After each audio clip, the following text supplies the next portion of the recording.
नेहा जी, राधे राधे। महाराज जी बिस्तर पर बैठकर हम नाम जप कर सकते हैं क्या? हाँ, जरूर कर सकते हैं। शौचालय में भी बैठकर कर सकते हैं।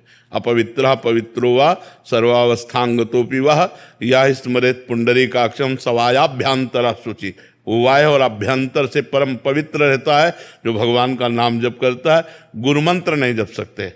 जिस बिस्तर पर गृहस्थ धर्म का प्रयोग होता है उस बिस्तर पर गुरु मंत्र नहीं जप सकते। शौचालय में गुरु मंत्र नहीं जप सकते। अपवित्र दशा में गुरु मंत्र नहीं जप सकते। लेकिन नाम ऐसी दशा में भी नाम जपा जा सकता है। शौचालय में भी नाम जपा जा सकता है। उस बिस्तर पर भी बैठकर नाम जपा जा सकता है। कपिल जी, सिकंदराबाद। श्री हरिवंश। महाराज जी गोस्वामी तुलसीदास जी महाराज जी कहते हैं कि जा पर कृपा राम की हुई ता पर कृपा करें सब कोई। महाराज जी लेकिन महाराज जी फिर भी देखा जाता है कि लोग पूर्व में भी और अभी भी भगवत प्राप्त महापुरुषों से भी द्वेष करने लग जाते हैं। महाराज जी ऐसा इसका भाव या इसका रहस्य क्या है?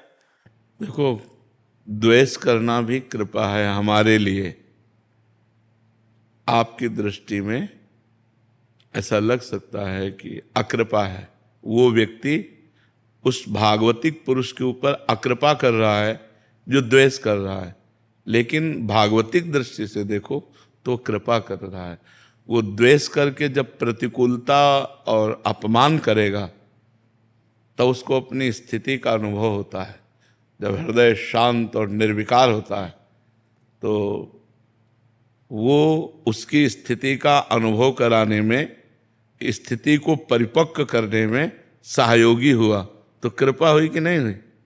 मान लो आप अपमान करते हैं और हमारी मुस्कुराहट ज्यों की त्यों रहती है, हमारे हृदय में कोई हलचल नहीं होती, तो आप हमारी स्थिति का बोध कराने वाले हुए ना, तो आप कृपा की नाम है हमारे ऊपर, इसलिए अकृपा है नहीं।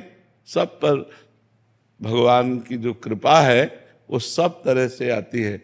भगवान की कृपा अनुकूलता में भी है और प्रतिकूलता में भी है, सम्मान में भी है, अपमान में भी है, आदर निरादर, निंदा स्तुति, सब में भगवान की कृपा को जो देखता है वही वास्तविक देखता है। जो ऐसा नहीं देखता अभी उसकी दृष्टि ठीक नहीं है। समझ पा रहे हैं? एक शिष्य जो उनसे समर्पित है उसका क्या कर्तव्य है? अगर कोई उनके गुरु की निंदा करता है तो कान में अंगुली डाल के चल देना चाहिए, क्योंकि संसार की अलग अलग दृष्टि है। तो वो अपनी दृष्टि में, लेकिन हम देख रहे हैं हमारे भगवान इस रूप में भी हैं, हमारे भगवान इस रूप में हैं। तो निंदा और प्रशंसा ये सबकी होती रहती है, भगवान से लेकर के भगवत भक्तों से लेकर सबकी। तो उनमें से जिनकी दैवी बुद्धि होती है वो तो श्रद्धा करते हैं, और जो आसुरी बुद्धि के लोग होते हैं वो अपने आप द्वेष करते हैं संतों से। वो बुराइयां ढूंढ करके बुराइयों का वर्णन करते हैं, अपनी मानसिकता की बुराइयां। तो हमारे जैसे गुरुदेव की कोई निंदा करे तो हमको दूसरा पक्ष अच्छा लगता है, तो कान मूंदी न तो चले पाए, श्रवण मूंदी न तो चले, कान में अंगुली डाले राधा राधा, वहां से चल दे, खत्म। वो उसका विचार है, वो उसकी धारणा है, हमको अपने भाव से चल देना चाहिए। आज तक कभी एक पक्ष नहीं मिला, दो पक्ष सदैव रहे, इसीलिए इसका नाम दुनिया है।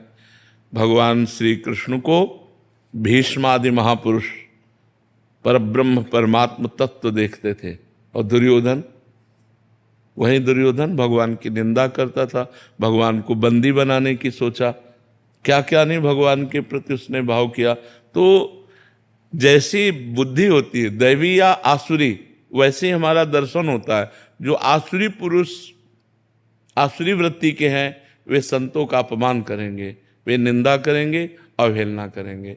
जो दैवी संपदा वाले हैं वे सम्मान करेंगे, आदर करेंगे, भगवान के समान उन्हें पूज्य मानेंगे।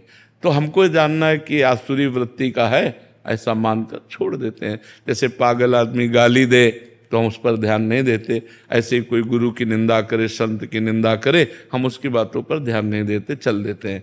बातुल भूत विवश मतवारे, ते नहीं बोले ही बचन विचारे, तिनकर कहा सुनी नहीं काना। जो बुद्धि शुद्ध नहीं है तो कुछ भी बोल सकते हैं, कुछ भी बोल सकते हैं।